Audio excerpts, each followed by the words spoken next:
All right. So we are getting started on our next general strike public transparent recorded session here. This is obviously still a work in progress, as most people prefer private communications in this group. That's okay. So right now it's just me, which is fine. We'll see if anyone else jumps in. Probably someone will jump in during the hour here. What is this? Public start event. Okay, yes, start event. Cool. Live now. Excellent. So, oh, look, we got someone already. Hello. Hey, Elderberry, you made it. Wait, you can't even hear me. Hey, Elderberry, you made it. Okay, so this is so annoying because could you hear me just now? Yes, I can hear you. What? Well, I can hear you now. You Wait, just started talking. Wait. Okay. So you can hear me now, but I'm going to turn off my microphone because last time my microphone looked like it was off, and it was not in this session, but it was another recorded session. My microphone looked off, and I had just eaten dinner, and I burped, and everybody heard it, and I was so confused that I couldn't even apologize because it looked like my microphone was off. Wow. That is hilarious and extremely embarrassing. I've had microphone haps for sure. Luckily, it wasn't like, a recorded session or whatever. But yes, it does happen. It's weird because it on Discord, it looks like the microphone is actually off even when it's on. And then so the off, so it's actually black when it's off, and then it's on when it's white. So it's kind of confusing with that, Yeah. So you have to look for the slash. I didn't realize we were already recording. So if you want to take the time to edit out that little embarrassing tidbit. I mean, I have peed and done other things on sessions before. It happens. It happens. It's always possible to remove things from recordings if we want to. So if you really wanted to, I could go to all the trouble if you want to get agreement on it, but it's really not a big deal. It's like. No, it's okay. Yeah. It's okay. I don't care. At least maybe people will watch it and understand why I did not apologize. Because someone brought it up later and they were like, that was so rude, and I'm like, I was literally just very confused. Oh man, that's funny.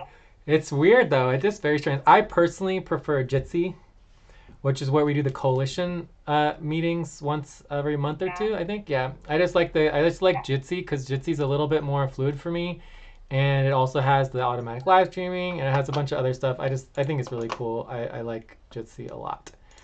So eventually we can switch to Jitsi, but for now, I mean this recorded meeting little group here they created for me. So I requested it, I asked for them, and they're like, oh sure, well whatever, we'll create it. So they have a recorded group session so that everyone knowing that they enter this session, it is a recorded session, since obviously, I mean, it's basically when you come to consensus, right? Because we were talking about consensus right before this, and also let's hear from Madeline. But just a quick bit on consensus. When you're dealing with consensus, especially, privacy is consensus by definition legally. So if you have a group of 10 people, you legally require consensus to be able to record. And so that process is almost impossible. And I've never had success with it ever in my life. And also the amount of time it would take, like every 3 times a week having a session and getting consensus from 10 people, new people each time, trying to explain why you're recording and all that. I mean, it's just and then it would take so much time to get consensus on making things public. It's just you can spend half your time just trying to get agreement on whether you can record or not. So the idea of recording and having pre-agreement on recording, and anyone who doesn't want to record is perfectly fine. They don't have to join. So it makes it a lot easier. But anyway, should we start with some check-ins? Or do you guys want to just jump into some topics, or we could hear from Madeline? Oh, my microphone's on. Cool. You guys can hear me? Yay, we can hear you. Well, we were just talking about how confusing the microphone was, and I was talking about an embarrassing moment from a recorded session last week So yeah, make sure that you know how the microphone works on this app. And Jay, you did a good job of explaining it.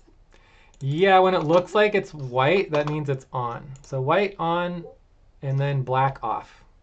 So it's Funny weird. that it's on automatically when you come in. I feel like that could lead to some unintentional shares, but yeah, it's fine. Don't worry. I'm here. I want information. I don't care that it's recorded. Like, I wonder. I'm just excited that the movement's happening. Hi guys. I'm not The issue that happened with me was that it was white and had a line through it. Oh no. So there was some kind of actual technical issue. It was white and had a line through it, so I didn't realize it was actually on because there was a line.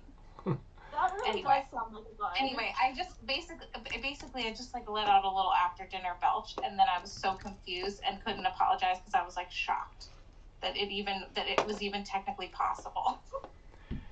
Right? Wow.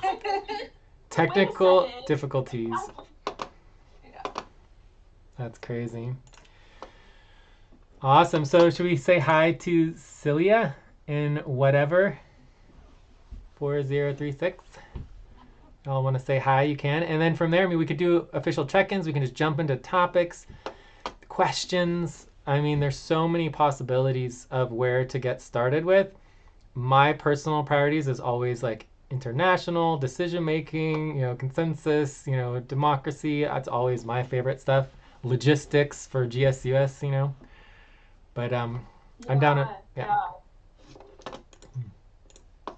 Yeah, I mean, I'm a logistics girl. That's quite often a way that I end up helping out in movements. But today I don't really have an agenda. I'm kind of happy to talk about whatever people want to talk about. I didn't know like what to expect coming to this meeting. I just like heard about the strike on TikTok and then went to the website and went, this is really cool and exactly what this country needs right now. Nice. So you've only heard about this for like a week or two? Yeah. Okay. So the first thing to understand is that in 1 hour time, technically 53 minutes, there's going to be what we call the welcome intro session. So this particular session is what we would call like the after welcome intro. Like if you have questions and you want to start thinking about things and mulling ideas and kind of getting deeper into stuff, that is more of like this group. So in 53 minutes, if you're brand new, you should definitely jump on the welcome intro group. It's a great kind of initial presentation of all the information and kind of what's going on and understanding the overall picture. Typically, I would prioritize the general concept of the strike, the general strike for the United States, as kind of focusing on information and educational resources and providing those resources. That's a lot of what we talked about last week, is how do we better provide information and educational resources. And then from there, it's a lot about understanding the volunteer opportunities and understanding how to get involved with your local chapters or even creating a local chapter. So we would love to, if you have additional questions on that, that's fine here, or you can also go to the group meeting in about 52 minutes. Okay, that makes sense? Yep, that's what I thought I was going to when I came here. Yeah, this is the public, transparent, like kind of after getting the initial welcome information. Oh, also another possible topic we could discuss is discussing scheduling, right? So there's also a consideration of scheduling this after the welcome intro session or even another day. And there's someone called Plastique who is very interested in setting up a dual private and public session at the same time. So that is also a possibility. And she said she might be better to be available later after the welcome session.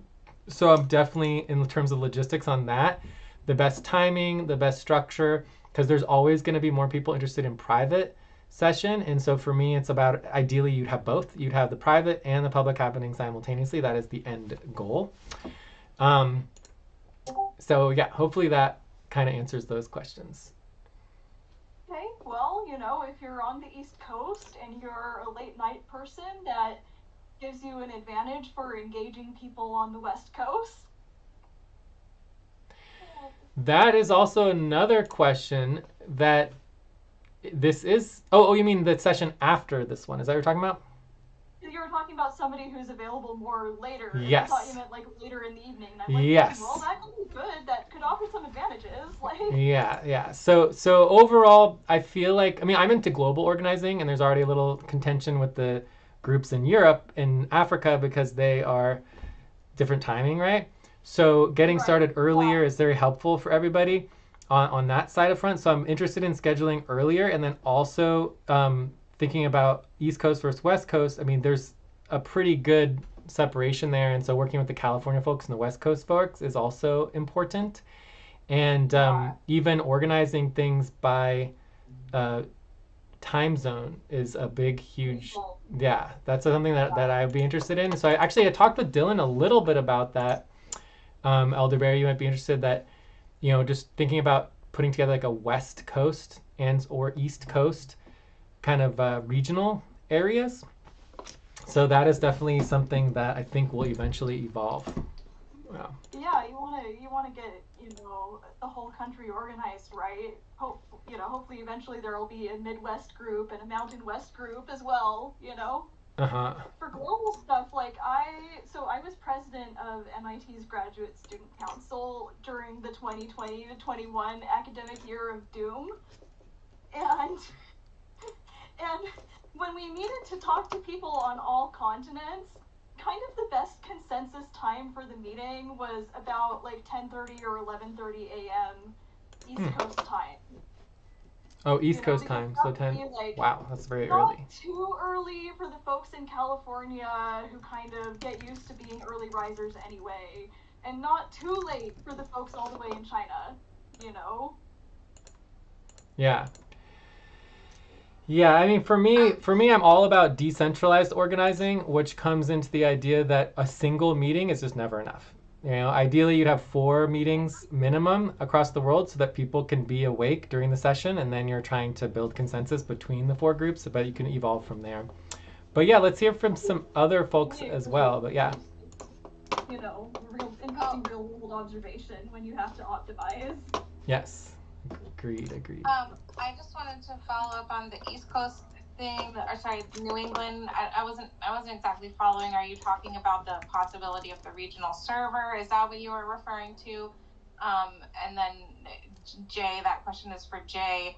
And then Madeline, I don't know if you already said, but I was curious if you want to share what state you're in. I'm in Maine. Oh, I'm in New York. Go ahead, Jay. Yeah, I'm in California. And I also travel some to Europe, right, in Spain.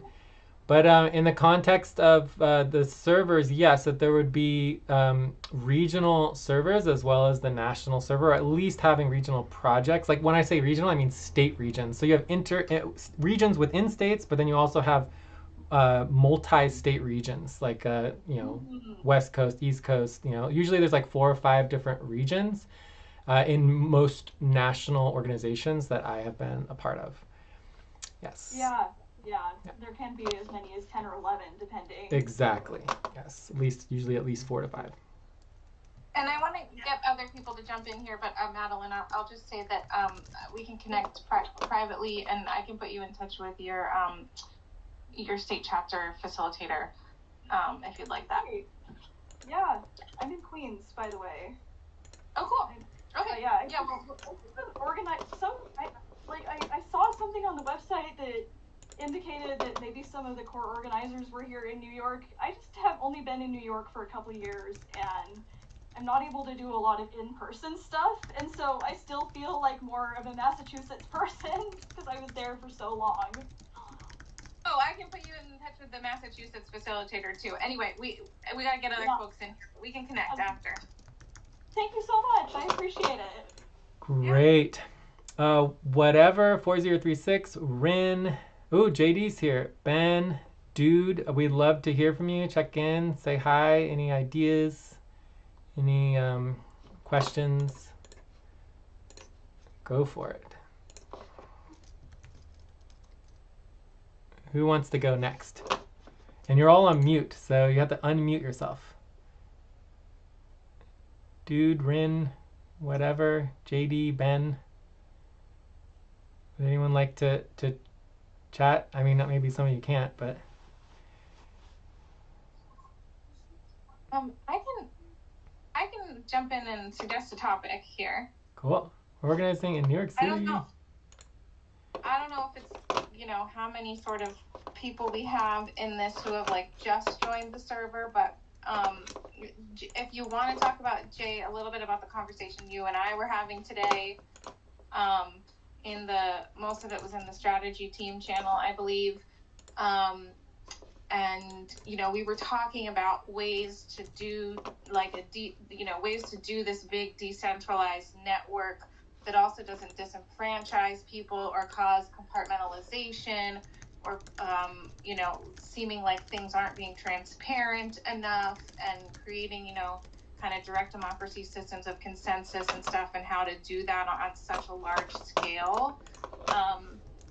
Anyway, so that was the discussion that Jay and I were having today, and it's just a big topic. It's a big discussion, but anyway, and Be Mindful was part of that discussion too, and they're here now, so perfect. Also, JD, like 2 weeks ago, me and JD were here, and we were basically talking about the same thing, like how do you make decisions?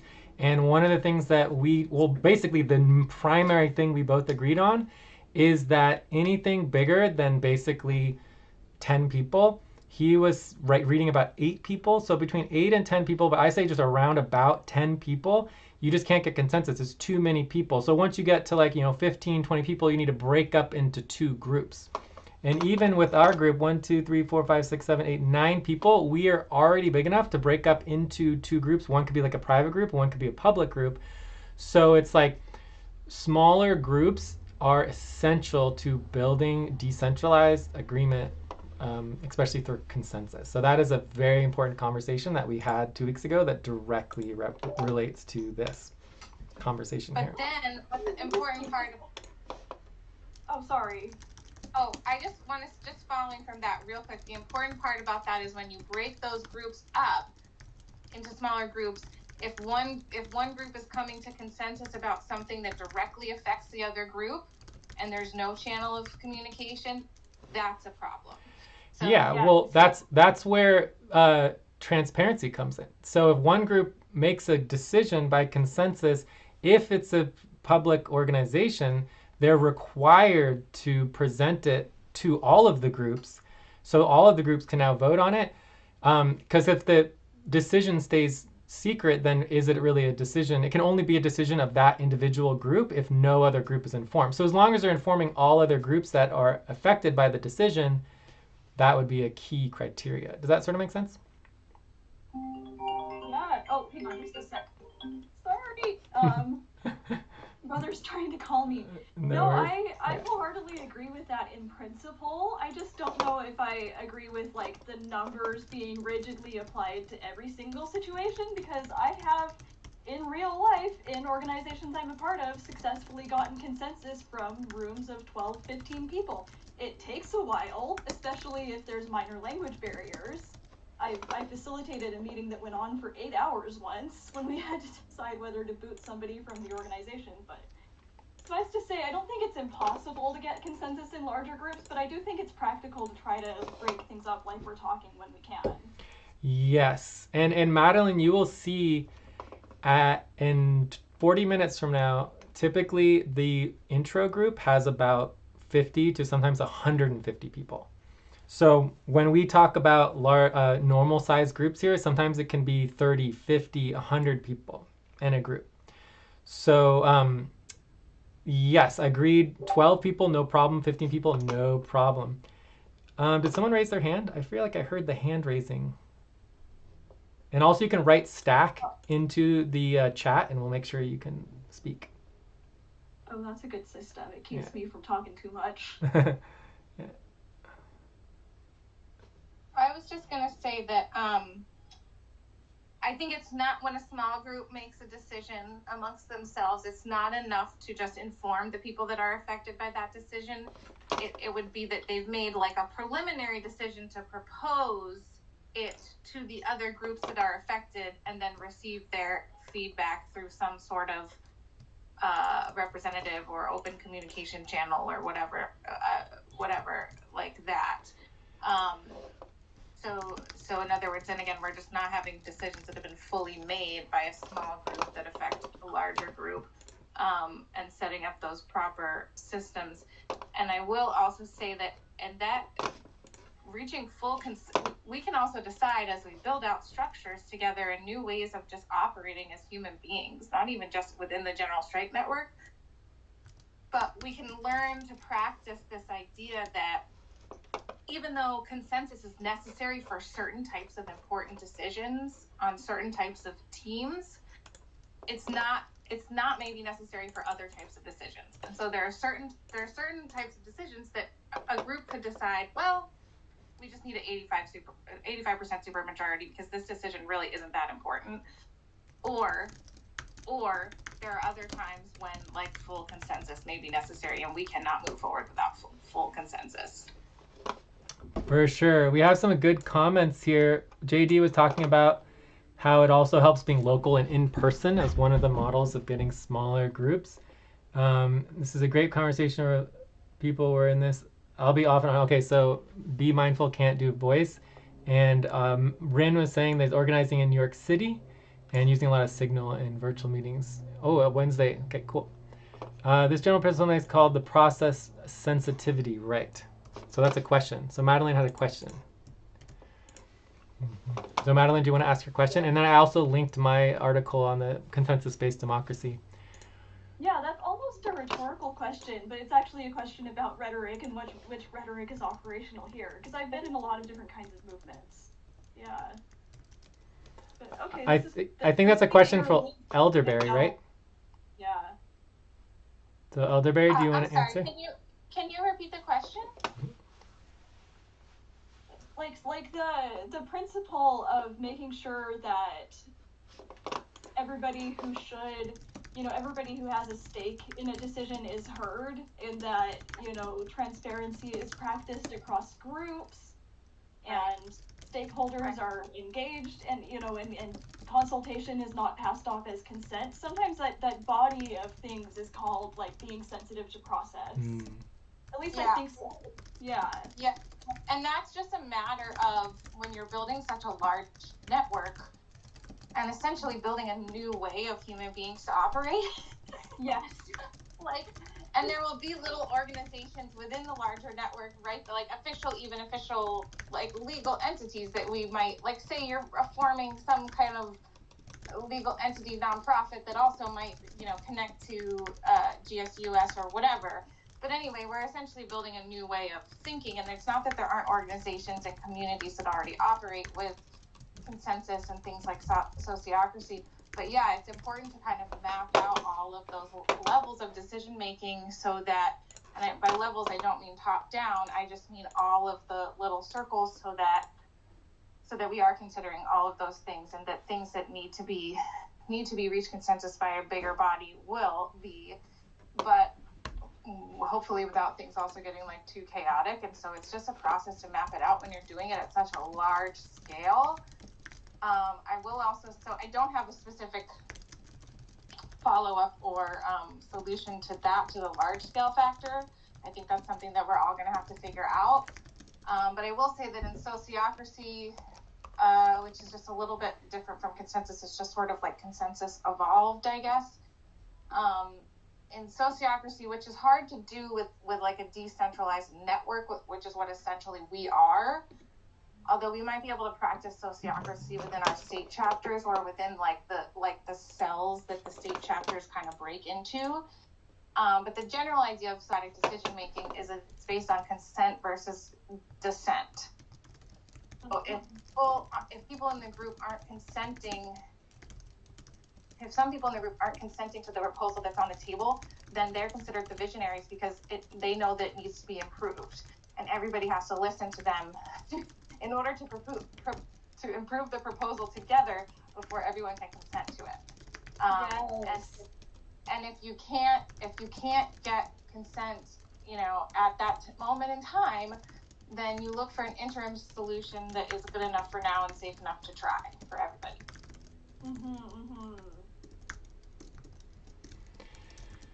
Agreed. Would anyone else like to chime in? I'll put myself on stack, but I want to let other people get a chance to talk too. Process sensitivity is a core personality trait of me. That's what Be Mindful says. Consent, not dissent. Yeah. Great. Wishing that all of the organizers were in the call. Super interesting with pros of the organizers are on this call. Well, we have it all recorded, so they can watch it and give feedback.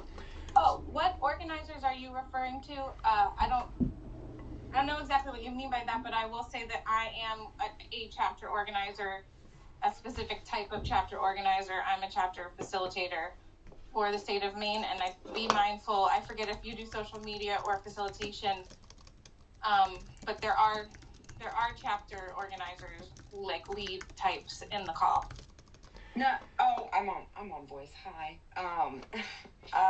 No, I mean the people that came together to formulate the Starfish operation proposal. Just because this conversation is really meta in terms of like the big picture things that I've been talking with a couple people in the chapter facilitator page about like over the last couple days. I just feel it's important, if that makes sense. I'm a chapter facilitator for Ohio. Well, since this is recorded, we can definitely send it to some of the people that made that proposal and sort of put it through the wrong process.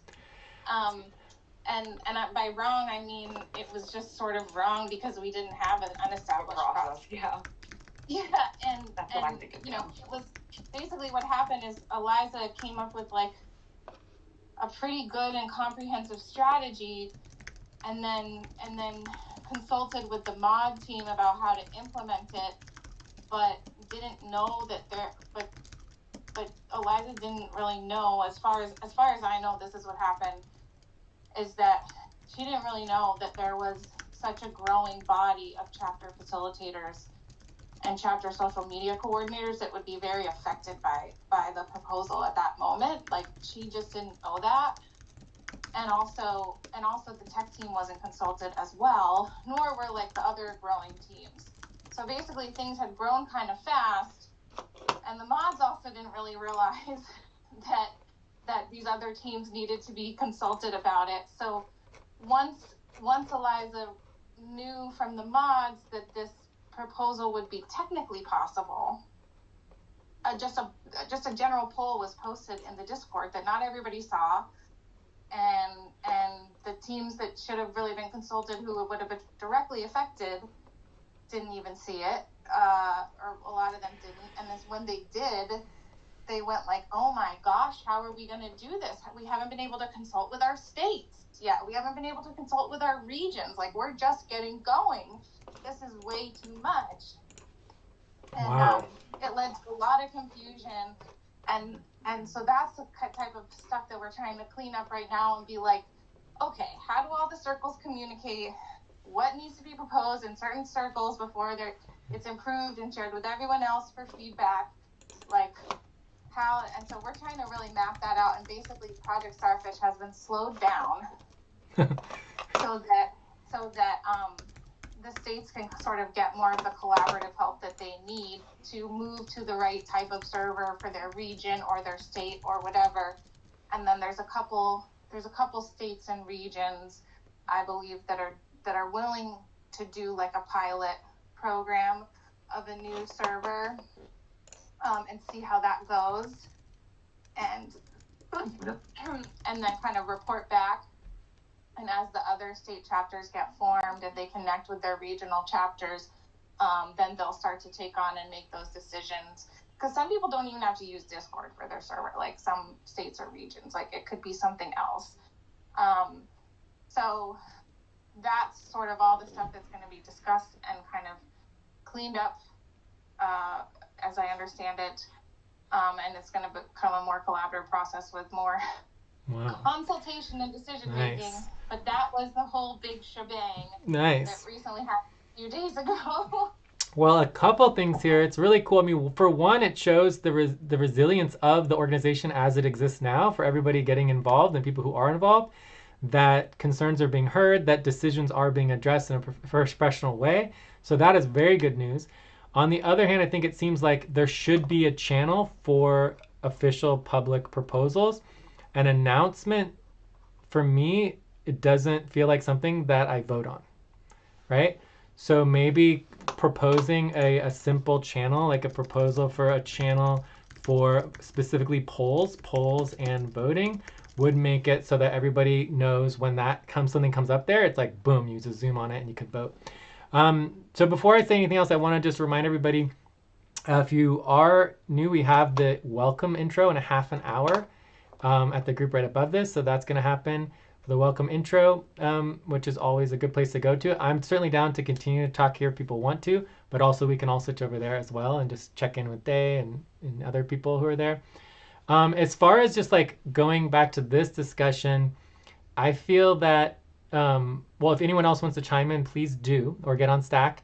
But I feel that just in general, having clarity on how decisions made is helpful. Just having that those policies be transparent and everything would be great. In terms of building a new model of how humanity makes decisions and understands and it addresses problems, that is like my most exciting thing. Like we worked on that every single week from here on out.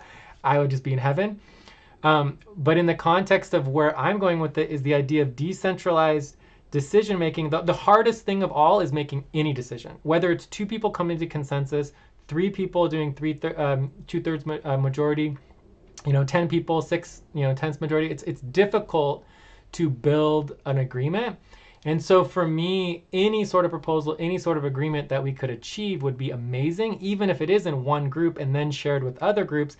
And the idea is the more groups that agree to something, the higher the power of that decision, right?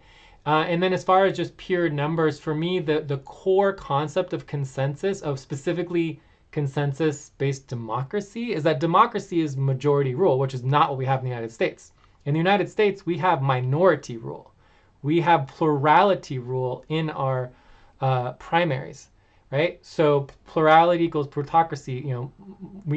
Trump did not get a majority of the people. It was like 48% or something like that, right? That's not majority. Majority rule is always over 50%, and it's very difficult for either the Democrats or the Republicans to get majority because they don't represent the majority. The Democrats are like 35%, the Republicans are 30%. So you have a lot of independents and other parties. So how do you build a coalition? And that's sort of what I love about the general strike, is the vision is bringing anyone and everyone together who wants a better experience as, citizens in our country, and working with, the labor movement and just people, workers. I mean, everybody's working, everyone's not getting enough, and the billionaire class is just taking off like bandits, and it's out of control. So it needs to end. We need to stop this insanity. But the concept of going back to decision making, it's like in a consensus-based model, you can still have majority rule, but the core of consensus is that you guarantee your right to your voice being heard. And that currently doesn't exist. So I just want to just support what you were saying in terms of making sure everybody's perspective is heard. And you called it, I don't know, you had a really cool term for it. Like a process sensitivity. So for me, process sensitivity is just a right to your voice and your viewpoint and your perspective to be heard. Even if you vote no, it still needs to be documented why you're voting no. Check. Yeah. Check. Yes, exactly. I will say, oh, sorry, I thought you were done, Malin.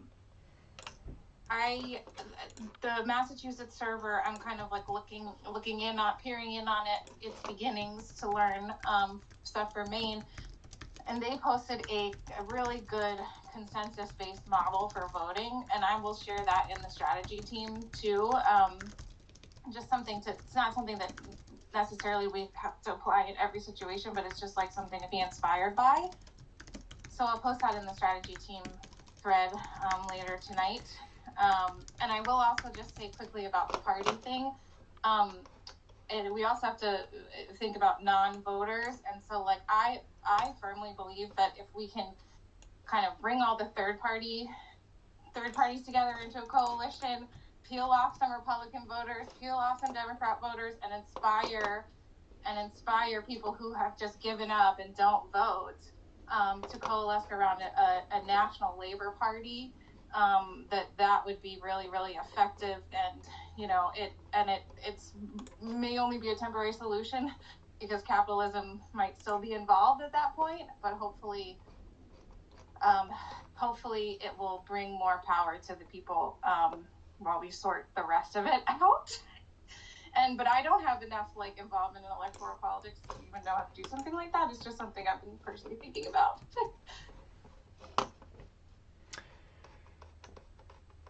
Anyone like to comment next?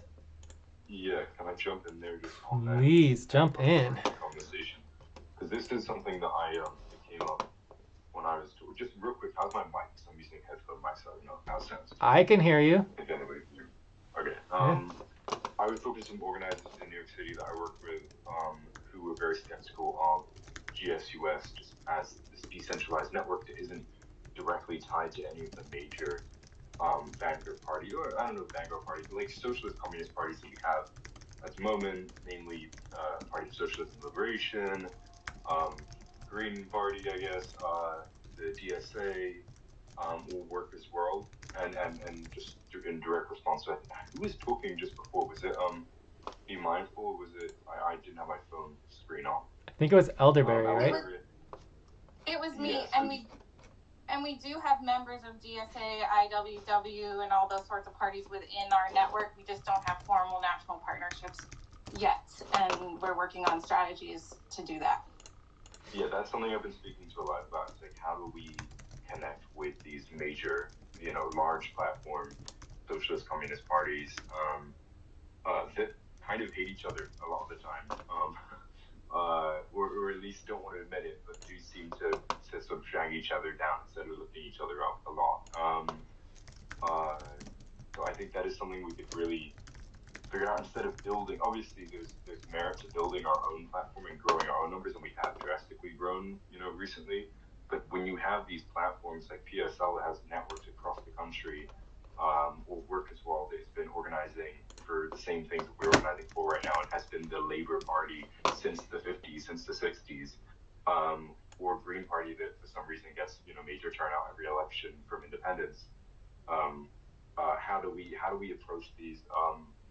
Not just grabbing a few local members, but how do we approach them sort of on a party-wide level? I don't know if anybody has any comments on that. And I'm ranting, but I think the main reason is because without a Vanguard Party, it's sort of like who are we and what are we organizing under? We have general ideas of I think we're all pro labor movement. We're all probably on the spectrum of leftists, from socialist to Marxist, but who are we? What are our main, and I know at 6 million strike cards, it's really when we formulate our demands, but who is formulating those demands? Is it just going to be a coalition of different orgs in, ranging really in different sizes across the country, or is it going to be a few main political parties that are already established? Great. So I'm going to give someone a chance to answer the question. Yeah, I think that's a very good point. And one of the stumbling blocks to it is that the terms socialism, Marxism, communism have really gotten a bad rap. And it's hard to overcome them. And, we're not gonna flip a light switch and do that overnight. But one of the things I've been thinking about is just really focusing on the terms like labor movement, workers empowerment, and cooperation and economies of solidarity and stuff like that. Those types of terms. Great. And just to quickly answer your question, hopefully other people will speak on it. What I've heard is yes, there's this whole 6 million person thing, but nothing is stopping any individual or any group from starting to draft their own demands. And there's even the brainstorm area, and there's areas where people can brainstorm demands and ideas. So that does exist. And so just jump in, be creative, have fun with it. I have dozens of demands I've drafted. I'd love to talk about them. But yeah, so I'm sure other people will have ideas too. But let's make sure we get other people on Stack. So whatever was on Stack. And then other people can jump on Stack to continue to answer questions. So whatever, would you like to go next? Yeah, just commenting on what we've been talking about, like, it's surprising and interesting to me to hear that organizers in New York were skeptical of the GSUS just because it doesn't have an affiliation to one of those parties, and I wonder, like, kind of who that was, because I see it as an opportunity. As I see it, like, if you're not affiliated with any big established thing, there's an opportunity to create something new that might be more practically focused, might meet the needs of the moment better, might represent more people, and might, bring people, there might be people who, given, an opportunity of real world exposure, actually like some of the ideas of the, leftist labor organizing space, even if those aren't terms that they'd apply to themselves. And I will say, like, I'm a political leftist, but I'm from Utah, and I understand that there are people who have rational reasons for having political affiliations on the right side of this stupid aisle. And I think that's an important thing to remember at a time like this, that not everybody on the other side of the aisle from you is, evil and bigoted and hateful. Like, that's not always where people are coming from. Great. So whatever, you're still on mute. Would you like to unmute and speak? Because you were next on Stack. But if you can't speak, then we're going to go back. Oh, whatever person? Oh, I'm so sorry. Whatever. Oh, yeah. Whatever is a person. Whatever 4036. Go for it. Whatever. Your turn. You're fine. I'll be honest, I didn't know I was asking a question at the time. I thought for some sort of private messaging that you sent a link to.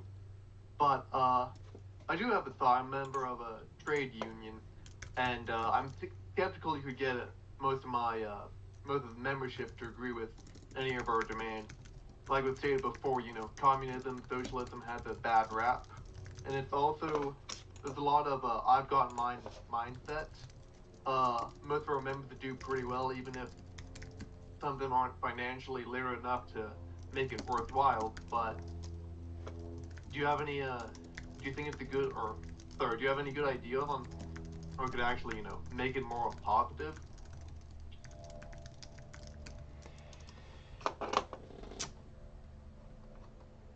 Rin, would you like to go next? So this is another question if he wants to answer the question. And then we have to go to Rin.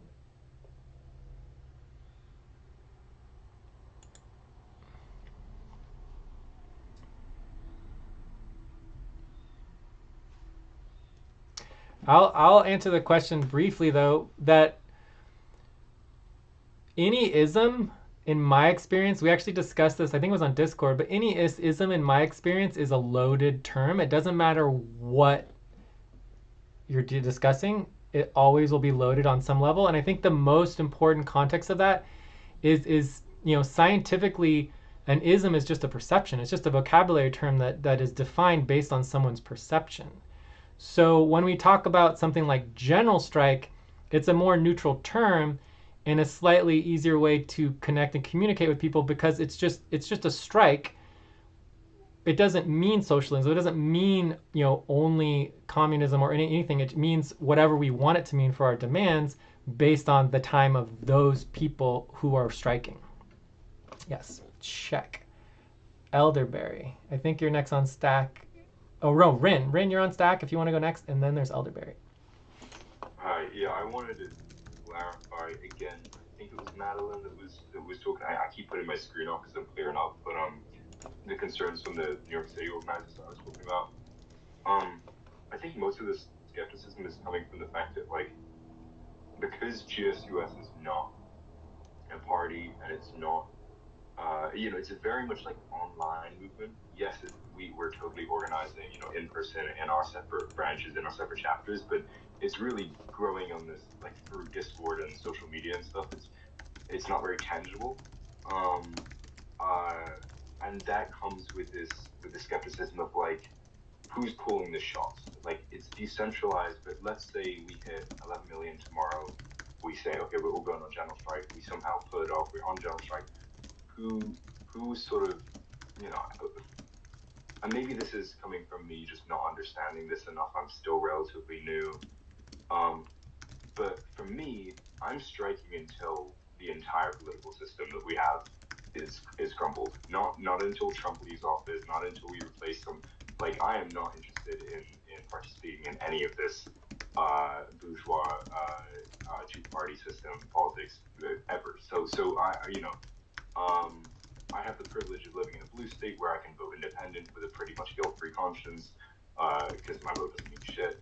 But like, if some people in this general strike, let's say out of the 11 million, if several million are just not for Trump, and they just want Trump out, and they think that everything's gonna be okay once we get back to some Democrat status quo politician who'll still exploit the global South but be a little bit more quiet about it. Who is the General Strike U.S. Organizing body that is going to say, okay, the strike's over, we've won, our demands have been met in full.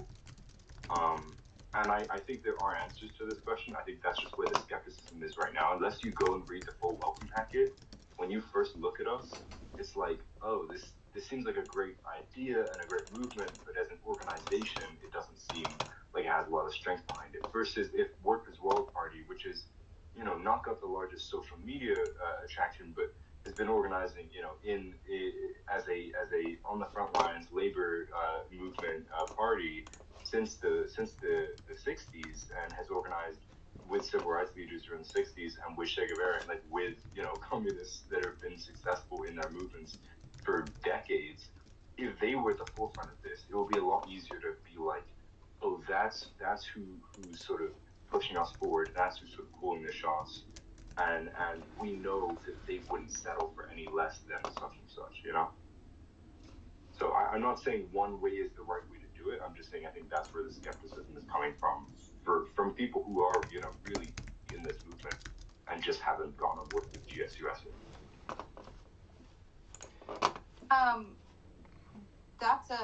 That's a really good point, and I think that is precisely what we're all in discussions about right now. Like you just summed it up, and absolutely, we do not want to be co-opted by the Democratic Party back into. That would be so bad for the movement, especially because they're not really on our side. I mean, they're enabling this authoritarian structure, this capitalist top-down oligarchy, technocratic surveillance, global they're enabling all of it. And I don't think that there's one right answer yet. I think that we're building those answers currently by talking to so many people and by connecting. But I wanted to get back to, just because that is such a big question, I want other people to get a chance to respond. Madeline, you said something. Do you remember what or was it whatever? Who was the last person who spoke before Rin? Rin. Oh, before Rin. I believe it was Madeline. Yeah. Madeline, what can you summarize for me what you said, because there was something in there that I really wanted to talk about. If you can just jog my memory real quick. Oh, it might have been whatever, but I think I was talking about how, like, oh yes, if we're not already affiliated with some big thing that already has a name, it's an opportunity to create something new. Yeah. And, right. As soon as we, like, and I guess I can explain a little bit more now. Part of where I was coming from is just, having been through a union drive in a big workforce, which was the 5,500 working MIT graduate students. And, I joined the movement in the early stages because I had a friend in my cohort who was willing to take me out for a beer and let me rant about my boss for an hour. And I was there for the decision of which national union to affiliate with. And, our union followed a really good process.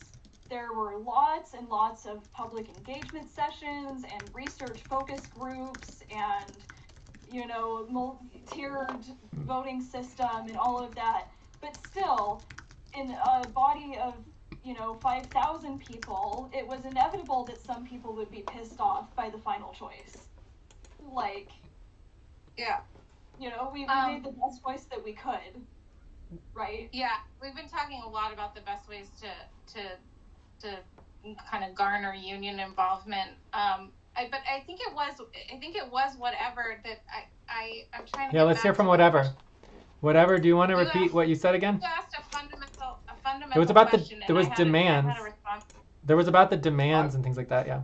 Whatever. Yeah, I was just saying, my trade union, a lot of guys are anti-socialist, anti-communist, and I do like about the general strike that kind of almost separates itself from them. Obviously we have a lot of partnerships, but with them, or we want to, but at the core, separated from them. But my union, we do pretty well for ourselves. We have a lot of work. We do have a lot of I've got mine, don't need to worry about other people. A lot of us understand that, average income $30K, we make $40 an hour, so we're a lot far away from that. But realistically, we could be that, or could be driven down to that if we have right to work in Ohio, and that was introduced in our state senate. Okay. So yeah, I think we should have a larger talk about unions. There's a lot of people having those conversations on the Discord. The outreach team is also hosting meetings specifically about union strategy, so you want to check those out. But I remember what it was. It was about the isms. It was what Jay said. And I just wanted to piggyback off of that we have to remember when we're talking about the isms that those are philosophies from a specific time in the history books, right? So it's not that we shouldn't study them, but in my personal belief, defining ourselves by the isms is not the way forward together to create something new for this moment in time. Important to study, but my personal belief, when people are talking about terminology and how do we build new terminology, which I think whatever you talked about as well, is that knowing the isms, knowing the historical significance of them is great, but building our own new terminology for this movement together for this moment in time is also really important. And that's all I had to say about that. Nice. Okay, I am next on Stack. A couple things. One is in 7 minutes, we have the intro session, the welcome intro session starting in the group right above us, right? So the group meeting. So make sure that if you're interested in going that, if people want to stick around, I'm certainly welcome to, or we can all switch over there, however we want to. From there, I have 2 other interesting things to mention regarding the demands and the union thing. For the union, it's good to note that there is a legal component of being in a union and specifically organizing or connecting that union to a general strike, that unions have a legal right to strike for their own contracts. But as soon as they're getting involved in something beyond that, there is, let's just say, a little bit of legal gray area, right? So that's a good thing to remember if you talk to other union members and things like that. As far as demands, one of the beautiful things about multi-movement, or how would you say, inter-movement collaborations between many different movements from different perspectives, even different, ideological perspectives, compared to like conservative and liberal, like bottom line, if there is a local community that needs something, if there is a union or there is a group of people in a contract or in a life situation where they need something and they have a demand, their needs are not being met, ideology really doesn't matter. Because if they say we want this demand met and we say in our community we have this other demand that we want met, we will make sure your demand gets met if you support our demand. That is what this is all about. List everybody's demands, narrow it down to the most essential demands to make sure we have majority in the 11 million people, and then we all strike until everybody's demands are met. For me, that is the core model. We don't have to have agreement on every single demand because local communities can control their own demands and say we need our own demands met if we're going to be involved in the strike. So there is a little negotiation room there, but it's pretty cool. So that is the main thing I wanted to say. I'm sure I have a bunch of other things I'd love to talk about. Oh, there was one other thing. Oh no, but I forget it. Check. So I'll go let someone else go next. That was just a beautiful summary of the process for creating demands and the potential. Thank you, Jay, for that. That really helped me as well. Mm-hmm.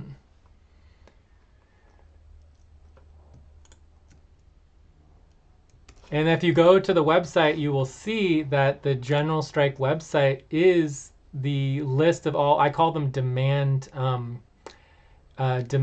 categories, because it's a category of many different groups of demands.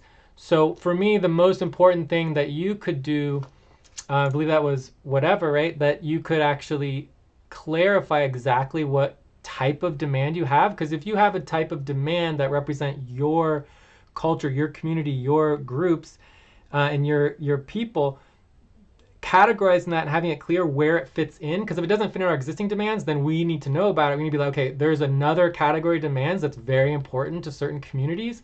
And if we're missing that, that is the worst possible thing. Because then because we want to make sure at least all the categories are there so everyone's demands fit somewhere. Oh, I remember. The other thing I was going to say was about the decision making. So the demands. We talk about demands forever. But we have this idea, okay, at 6 million people, you have all of the demands that are going to start to get finalized. But then you also go into the outreach. And JD was talking about how we need to do outreach numbers. We need to get those numbers up.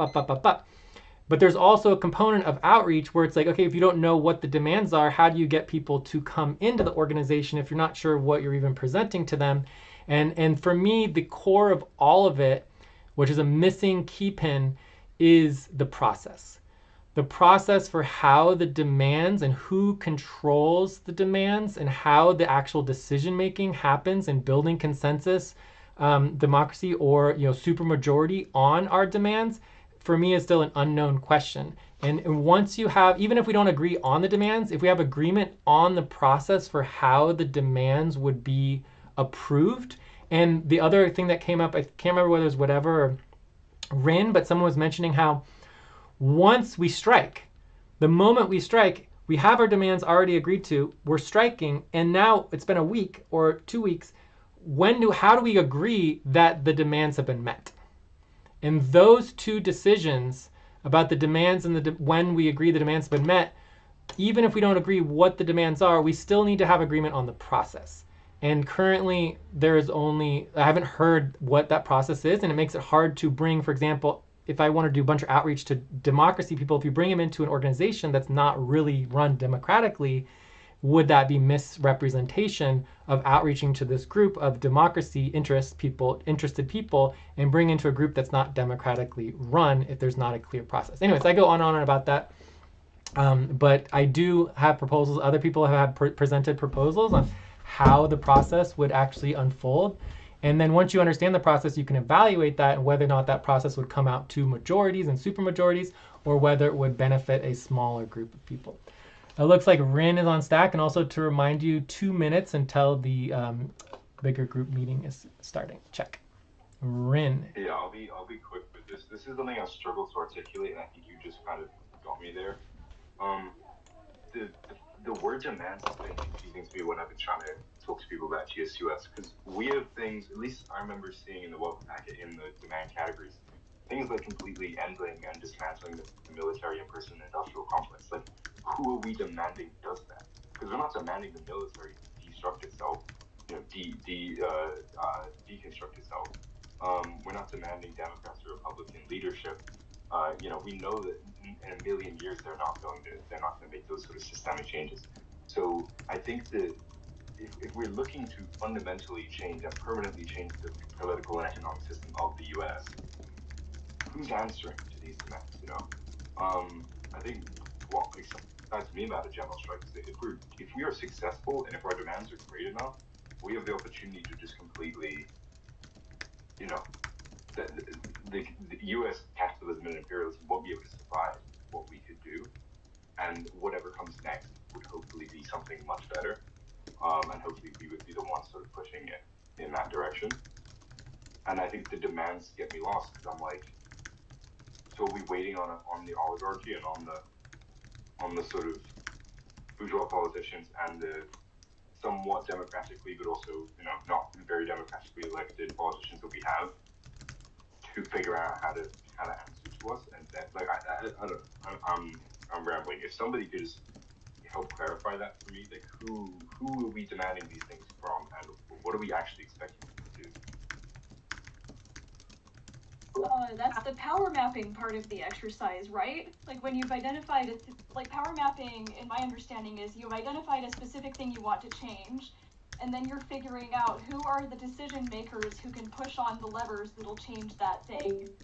And it's so important to do that exercise even inside a university, because universities are incredibly siloed and, Byzantine complicated bureaucracy, and you can waste years of effort barking up the wrong tree. Yeah, I agree with, I think it was Rin that was just speaking about who's going to answer our demands, right? Because we're kind of setting ourselves up for again, negotiation with the system that we want to really transform anyway. And I think, an answer to your question is that is still in the works. Those conversations are literally still in the works. You are involved in them right now. All of you are involved in them right now. And I just want to point people in one direction of one resource. Kali Akuno from Cooperation Jackson has been giving these monthly talks. The first one was in February, I believe. They're on YouTube. Black Liberation Media and Democracy at Work are the collaborators. And it's called the Build and Fight Formula. And and they're doing these once a month. They're live, and then the recordings are being posted, obviously. And they just did the intro session, but then they have a whole plan for every single month all year. They're going to do a whole new aspect of building this, basically about how we build this new system where the people have the power. And I think not just talking nationally here, we're talking globally. And I believe the general strike session is in October. So have a look at the intro session that's already posted to YouTube. Again, Build, Fight Formula, Kali Akuno, Black Liberation Media, and Democracy at Work. It's a great resource. Sorry to interrupt. Is there anywhere there's kind of a centralized list of these demands, kind of like the groups that made them and kind of the groups that they affect, that I can have a look over? They haven't been totally refined, but there's a preliminary list of them in the welcome packet, and you'll find the welcome packet in the Getting Started thread on the Discord. Excellent, thank you. Yes, and just to remind everybody, this is not the primary overall welcome intro meeting. So the welcome intro meeting is starting now and is starting right above. So if anyone's interested in continuing here, it would be good to mention that. But then everybody who's new, you definitely want to get into the intro meeting, which is in the group meeting right above this with Dai. So Dai is leading that, and it is essential for getting all the basic background and information and having all your questions answered. And there's discussion at the end of that as well. Oh, Day? Okay, Day, Dai, similar. Day, thank you. Coolio. But did we kind of answer your question on that? Like to read the packet, I think you were asking about the different groups that were involved. Thank you. Yeah. I'll head up there anyway. Thanks. I appreciate that. Awesome.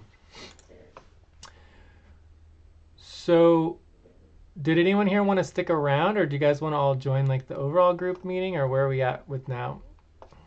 I'm gonna head to the welcome meeting. Thank you so much, Jay, for doing this. I think it was really great. Yes, I'll be doing this. Thank you, Jay. Yeah, every week here, and then we're talking about doing a proposal. I'll invite you guys all to the group where we can, coordinate everything for this, and then that the proposal might be to move it after this session, after the group session. So we'll see how that evolves. Yes, but this was Jay. I'm gonna hop over too. Awesome. It's been a good show. Appreciate it. Yes, thank you.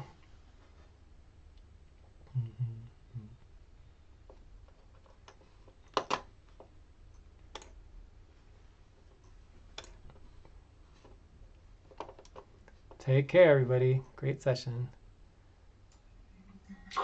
Thanks for being here, Jay. Yeah, did you have any other questions, dude, or anything else that you wanted to go over, or are you good? I don't think so at the moment. And also my sound has just gotten really crackly, so I'm gonna see if turning it off and back on again helps with that. Yeah, sometimes just getting out and coming back in helps, but yeah, sound quality is always a whole process. Indeed. Cool. Awesome, man. Well, yeah, next week we'll keep connecting out, and I'll invite everybody to like the little project space where we The Dance Academy next door just quieted down too, so we'll see if they stay quiet. Perfect timing, right? That's funny. Awesome. Right. All right. Well, thank you for being here. I'll see you soon. All right. Thanks so much. Have a good day. Ciao. See you. Ciao. Bye. Ladies of our oral, we have our GSU